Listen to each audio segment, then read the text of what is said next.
You're watching PowerNation. Today on Music City Trucks, our little F-150 gets a big blue oval engine upgrade, and we walk you through the installation of modern fuel injection system. Plus, we're going to run you through the basics of building your own motor mounts and make a couple other supporting upgrades on this truck to get it ready for all this power. All that and more today on Music City Trucks.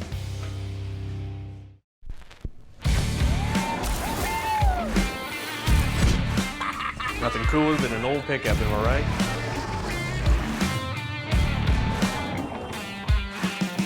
Underneath all this dirt, there's probably a pretty good truck.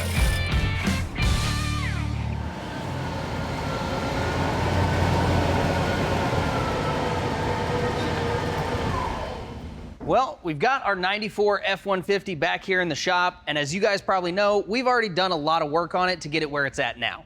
But we've been driving around for a while as a nice little shop truck, and we've decided it's time to take things up a notch. This is a 1994 Ford F-150 running the legendary 4.9 liter or 300 cubic inch inline six. It's also a single cab short bed with that sought after OBS profile. This is one of the coveted Ford F-Series trucks, which is the best selling truck in the last 40 years by a landslide. Ooh yeah, that clutch has never been changed. Yeah. Pretty impressive though, 125,000 miles on the factory clutch. She had a good run. Good enough. We swapped out the worn out brakes for a fresh set and also upgraded a few necessary maintenance items, including the steering linkage and tie rod ends. It's a lot of dirt. Slides in nice and smooth. Come on, grab them. Then we made our way underneath the hood to do a little open heart surgery with a quick tune-up. I think I have a couple ideas. Oh God. You know, all in all, could have been worse. Right. I think we've had worse. I know I've definitely had worse experiences with 30-year-old Fords.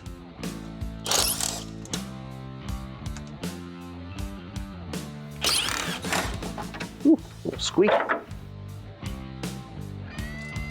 What the Ford?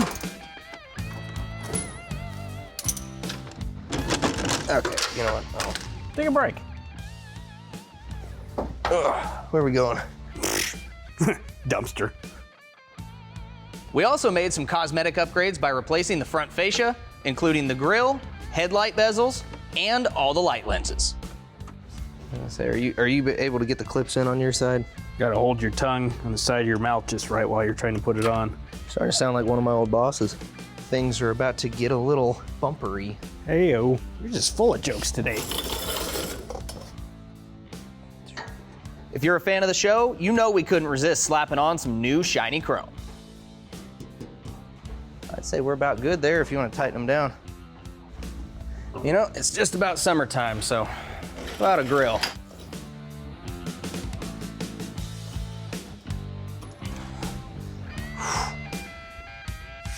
Heck yeah. Wow, big difference. She's smiling right back at us. We've addressed some of the minor upgrades, but now we're moving on to putting some power under the hood. When we get going on our Ford here, as a reminder, this thing is equipped with our straight six. That engine provided a lot of durability, good fuel economy, but for our plans, we're gonna need a little bit more power. We're gonna need a couple more cylinders, so that's why we're going with a V8. Not just any V8, a 460 big block. Our buddies Pat and Frankie over at Engine Power birthed this big blue behemoth from a bare block, installing forged Icon pistons, a hydraulic roller lifter camshaft, Performer RPM aluminum heads, and the cherry on top of this big block sundae, an air gap 460 intake manifold, all to complete the ensemble for the power plant on our Ford F-150 project. Our Ford is going to have a new power plant, and we're also going to have a modern fuel management system thanks to this FiTech Go EFI 8 1200 kit. Everything you see from sump to solenoids will support up to 1,200 horsepower. Now, we may not have that initially, but you never know down the road what our project's ideas could include.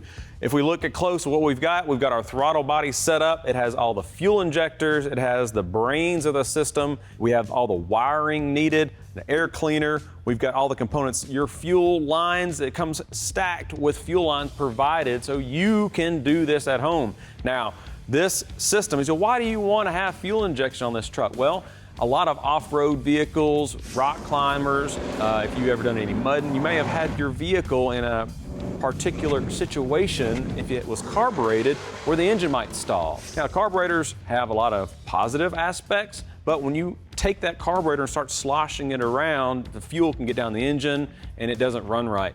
The benefit with electronic fuel injection is it maintains that engine's operation no matter what the situation. Then one of the key things about this fuel injection system and all fuel injection systems is that oxygen sensor. This has to monitor what is coming out the tailpipe so it can adjust the fuel curve.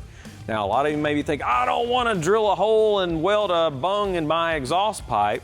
Well, if you don't want to weld that bung in your exhaust pipe, FiTech makes this bung right here where it straps on to your exhaust pipe.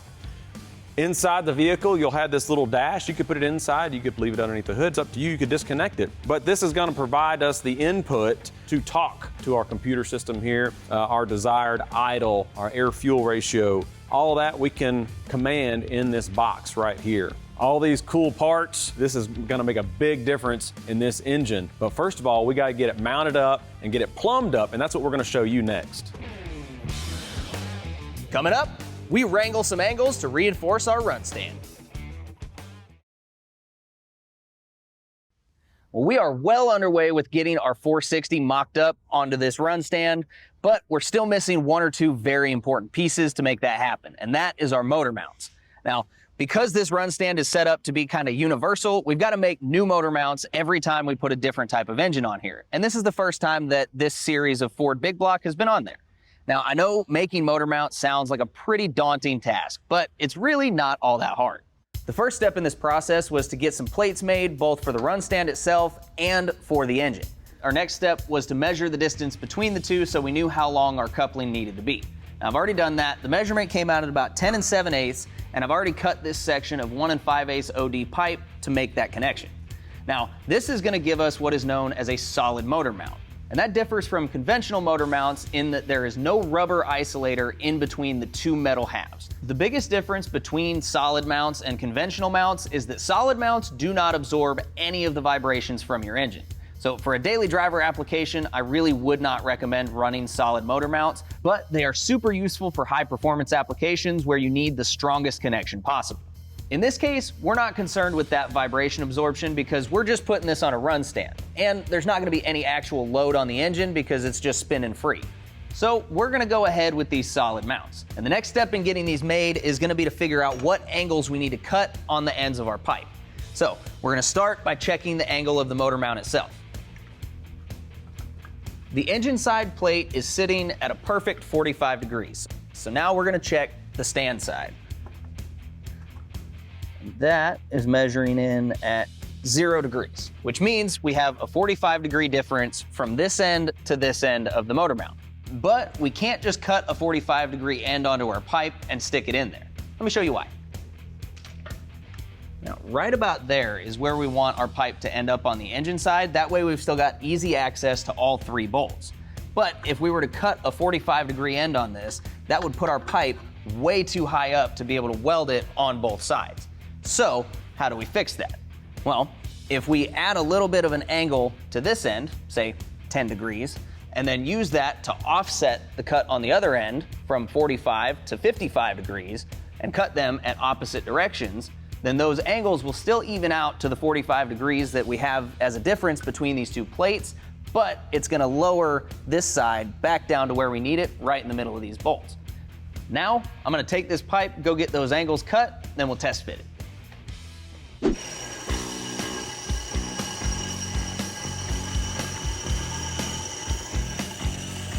We don't have a chop saw that can go past 45 degrees, So I used a protractor to mark our angles, and I've got to cut this on the bandsaw very carefully. The next cut is only 10 degrees, so I was able to pull out the chop saw and do this the easy way.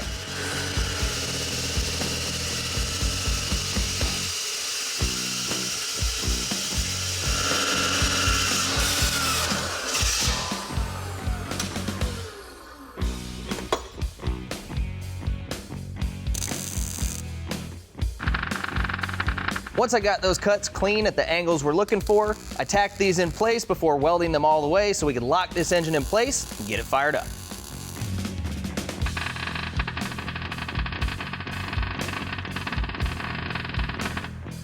All we got left to do is just get the other side tacked up, pull them off and weld them all the way, and then let Mike have his way with this thing. Up next, we're having our own little key party and spicing up our Ford's fuel system.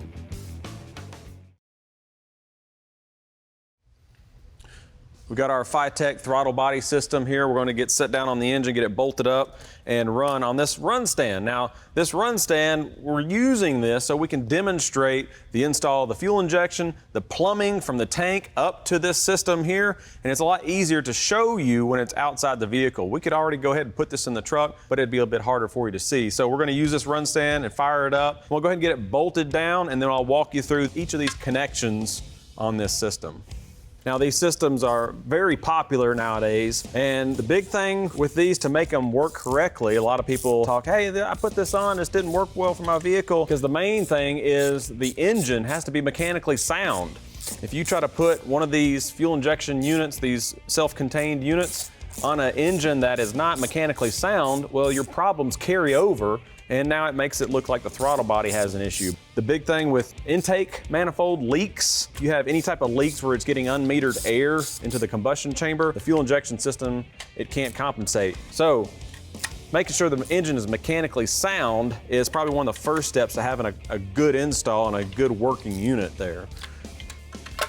All right, got it bolted down, got our gaskets installed in place, sealed up. Now, let's look at these connections here. All right, on the front side here, this one is for our coolant temp sensor. It's already installed here in the manifold or our coolant passage. We'll go ahead and click that in. The other connections at the front of this throttle body unit, this black one here is gonna be for power. So whenever you turn the key on, it fires this up. Turn the key off, it'll shut it down as well. And the other one is going to go to the coil, ignition coil. Remember, this is also a distributor style ignition. The other one here, all right, that's comes up to this box right here. FiTech makes this little power box. It's got fuses, it's got relays all built into this nice compartment. So one side of it is going to be power from the battery to feed our fuses and relays, and then the other one goes directly to the fuel pump. It will drive the fuel pump through this pigtail here. The other connector plugs up here, and that's going to give our power from the fuses as well. Now, let's get the tank over here, let's get it plumbed up, and finish up this install on this 460 Ford. All right, with our hose cut to the length that we need, we've got to put these hose ends on. Now let me show you how this works. We unscrew the nut here, and this will slide onto the hose, and then this little ferrule is in between. We have to take this and slide this in between the steel braiding on the outside and that PTFE liner on the inside. We'll get that in there, and then the actual end of it goes in the middle. We tighten it down, and as it tightens, it compresses against the outside wall and makes a strong connection. All right, here we go. Take our line here, take the nut. First thing, we got to get the nut on the end down this side. This is where it can get kind of frustrating because all these little steel ends like to poke your fingers. But they've made these good fittings. They got the funnel end on it to kind of keep it from popping out. Got our nut on the line. Now we've got to take our ferrule, slide it over the PTFE liner here, get that on top of that. Then the end has to go inside of that. I like to squirt a little bit of lube on the end of it so it slides a little bit easier. All right, and then just goes down through here on the inside of that liner. Doop, there it is. Now what we're going to do is put it in the vise and twist it in. It's threaded so they'll lock together. Now this vise has a steel teeth. I like to use these soft jaws inside of the vise. They're made out of aluminum as well because these fittings they're aluminum. So if you use a steel vise on those fittings, it's gonna mar up the surface. Use the soft jaws there. When it grips it, it'll keep it soft. Same principle with our AN wrenches. When you go to want to tighten any of these fittings, it's best to use an AN wrench because they're made out of aluminum as well. It won't mar the surface like a standard steel wrench would. We can start tightening our fitting together.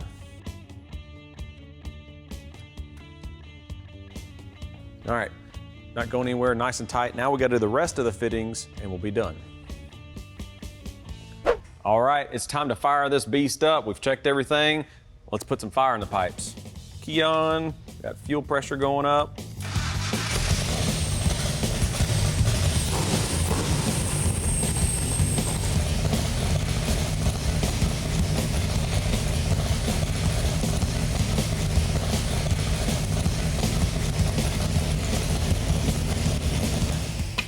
Well, there you go. Ignition timing set. All of our vitals look good. When our F-150 is ready for this engine, she's ready to go.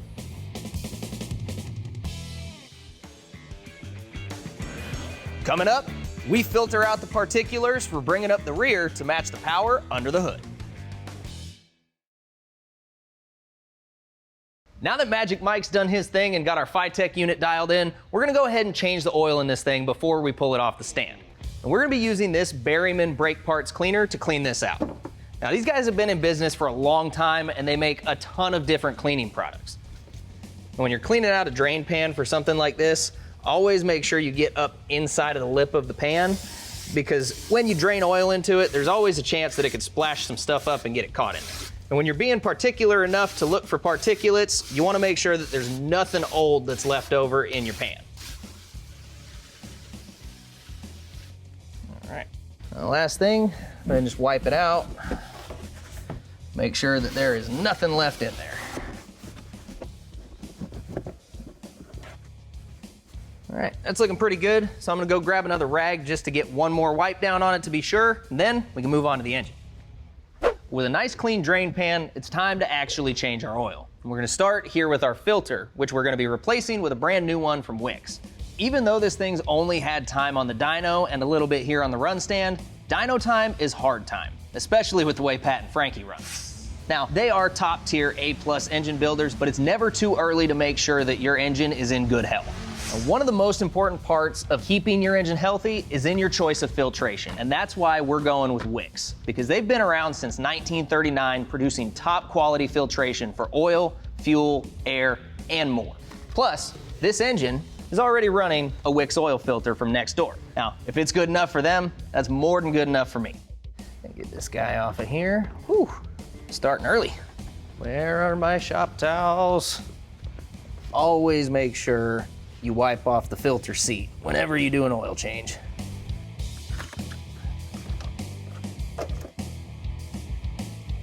Another great thing about WIX oil filters, they're also really great for severe driving conditions such as stop and go traffic. But more importantly, driving in dusty and dirty conditions like we plan on doing a whole lot of with this Ford when we get done with it. Another thing I love about these WIX filters is they've got markers on the side to show you where you're at in your turn. As you can see here, we've got number 3 facing us on the filter. So we're gonna give it that last quarter turn till we see number 4, and that means that this filter is properly installed and we're finished up. So we're ready to drain this oil out, go inspect it, make sure this thing is ready to go. Engine swaps and power adders are a ton of fun, but eventually you're gonna start breaking stuff and have to replace some supporting components in whatever it is that you're working on. Stuff like your transmission, transfer case, or like you see here, your rear axle. That's right. That's why we reached out to our friends at Quick Performance, and they provided us this ProFab 9-inch housing. This housing, the tubes are 250 thousandths on the thickness, providing plenty of strength for our application. Now, let's get this thing put together, starting off with our third member. Nice and easy. Yeah, sometimes when you press in these studs, they don't come out exactly perpendicular, so you might have to give a little whack-a-mole to it. There we go.